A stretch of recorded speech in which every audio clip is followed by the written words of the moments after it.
there's a narrative that I'm sure you're very familiar with the Bitcoin cycles, with the 4-year cycles, following the halving and things like that.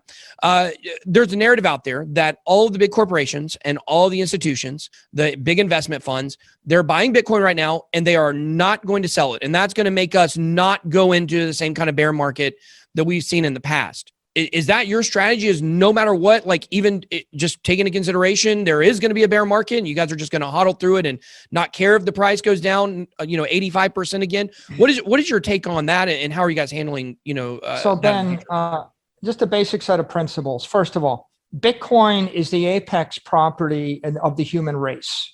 There is no property invented in the history of mankind that is better than Bitcoin. Not land, not gold, not silver, not stocks, not bonds, not the giant stone coin of the Yap people, not NFTs, not art, not baseball cards, nothing. I love it.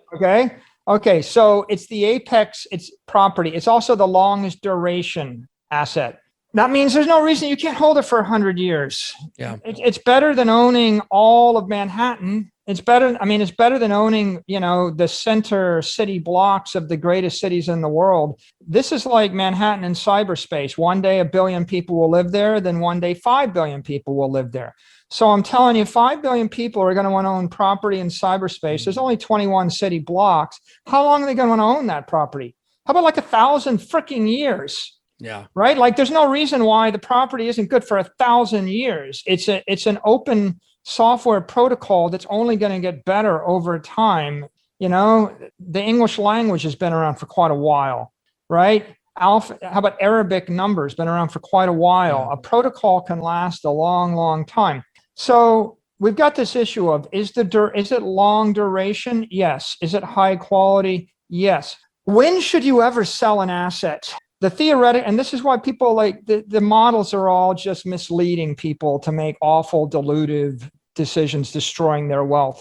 The only time you should sell an asset is when you have knowledge it's going to be impaired, right? You can't take it with you. It's going to be impaired and you can't finance it to buy the next asset. Well, this is not going to be impaired. This is property in cyberspace, right? And there's nothing better to buy. There's nothing better to buy, right? I mean, I'll say it a third time. There's nothing better to buy. So if you're buying something which is potentially going to last hundreds of years and there's nothing better on earth to buy, why would you ever sell it? Yeah. So that's the first point. You're trading it for what? You're trading a strong asset for a weak asset. In nature, there's energy flows from the weak to the strong, right? Water flows downhill. Energy flows from the weak to the strong. In free markets, capital flows from the weak asset to the strong asset. In currency markets, it flows from the weak currency to the strong currency. So it doesn't really make sense to trade out of that ever. Let me make one more point. All those models, they're irrelevant. As I say, they're irrelevant. Before we continue, help us by smashing that YouTube like button and subscribe now to this channel. This shows the algorithm that you value the information, and it helps us spread this message. Sharing is caring. Please like and subscribe now. Thank you. And now let's continue. All the 4-year halving, irrelevant. All your back-tested models for the past decade, irrelevant. They're all based on history. Okay, they could only be relevant if there were no external actors or external energy sources. When Godzilla comes to the playground, your models of who's going to win the pinball tournament are irrelevant. You could tell me, I've been at this pinball tournament for the past decade, and I know that always like the two dudes on the left side of the table win because there's a tilt in the table. When Godzilla blasts your pinball table, it's irrelevant. So the halving, what does that mean? It means nothing because all these miners are coming public. And as they come public, they're going to have access to infinite, cheap, or free capital. They're not going to sell any Bitcoin.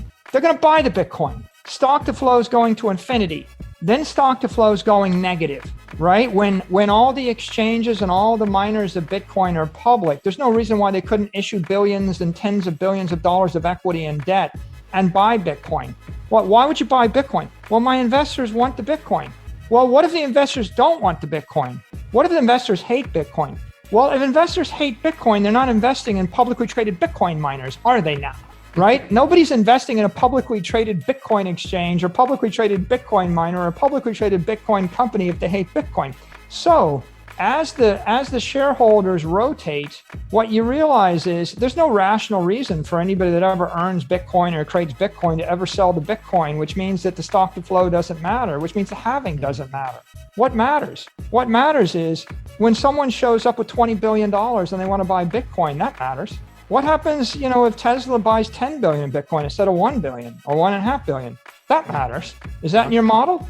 No, it's not in the model because no one ever did it before this year, right? So you couldn't have it in your model. So that's why I think the models are only interesting in a closed adiabatic system with no new actors, with no new developments. But there's a pretty big development here. It's $400 trillion worth of monetary energy sitting in weaker assets. Yep. And so another way to say it is 400 trillion gallons of water that are in a reservoir uphill from you. And if I poke a hole in the dam, that 400 trillion gallons of water is going to want to flow downhill. And when that flows downhill, it's going to wash out your hedges, your playgrounds, your cities, every beautiful structure you've built, your sculpture, your artwork, your ports, your fleets. Everything is going to get negated by the 400 trillion gallons of water flowing downhill. And so you really got to keep your eye on the dam and figure out at what rate is the monetary energy in the rest of the universe entering Bitcoin, because that is going to dictate everything much more so than any model. It's a very simple idea. Wait for the water to flow downhill. And by the way, stay kind of out of the way of the water. Yeah. You want to make money on this, set up a little turbine, and as the water flows downhill, turn the turbine and you can extract some hydroelectric power off of the water flowing downhill. What to do in such a situation? Inform yourself and keep your financial education strong. We from the Compact Group offer our loyal subscribers a free educational portal with first-hand monetary, financial, and economic knowledge.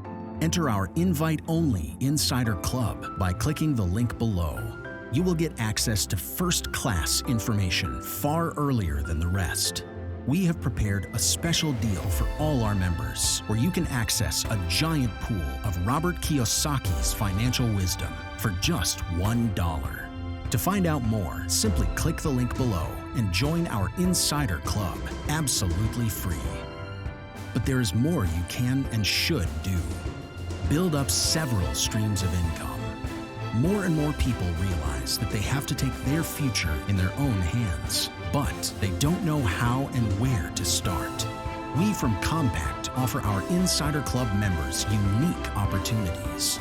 Strengthen your financial muscle and get the edge.